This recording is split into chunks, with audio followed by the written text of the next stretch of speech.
इस वीडियो में आपको जो मल्टीपल छोटी-छोटी ग्रोथ दिख रही है उसे हम आम भाषा में कॉमन वाट कहते हैं और मेडिकल टर्म में वेरुका वल्गैरिस कहते हैं।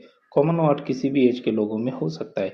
इसमें स्कूल गोइंग बच्चे, जिन लोगों की स्किन की डिसीज है, स्किन की एलर्जी है, जिनकी इम्यूनिटी कम है, एचआईवी है, टीबी है, केमोथेरेपी वाले, लॉन्ग टर्म ट्रीटमेंट लेने वाले, क्योंकि इनका स्किन बैरियर डिफेक्ट होता है। कारण की बात करें तो कॉमन वाट एचपीवी के कारण होते हैं। इसे ह्यूमन पैपिलोमा वायरस कहा जाता है।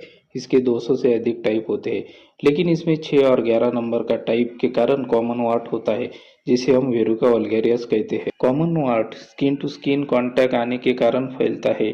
अगर जिसको वाट है उसके कुछ इंस्ट्रूमेंट, उसके क्लोथ्स अगर यूज किए जाते हैं तो उसके कारण भी वो फैल सकता है। सेक्सुअल कांटेक्ट आने के कारण भी फैल सकता है।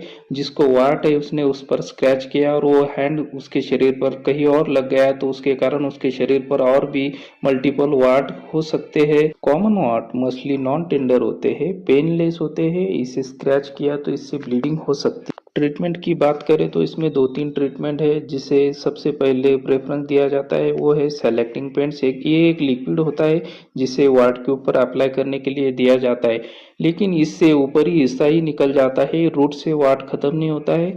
दूसरी ट्रीटमेंट है, इसमें इलेक्ट्रोकॉटरी की जाती है, जिससे लोकल एनेस्थेसिया देकर उसे कम्प्लीटली रिमूव किया जाता है।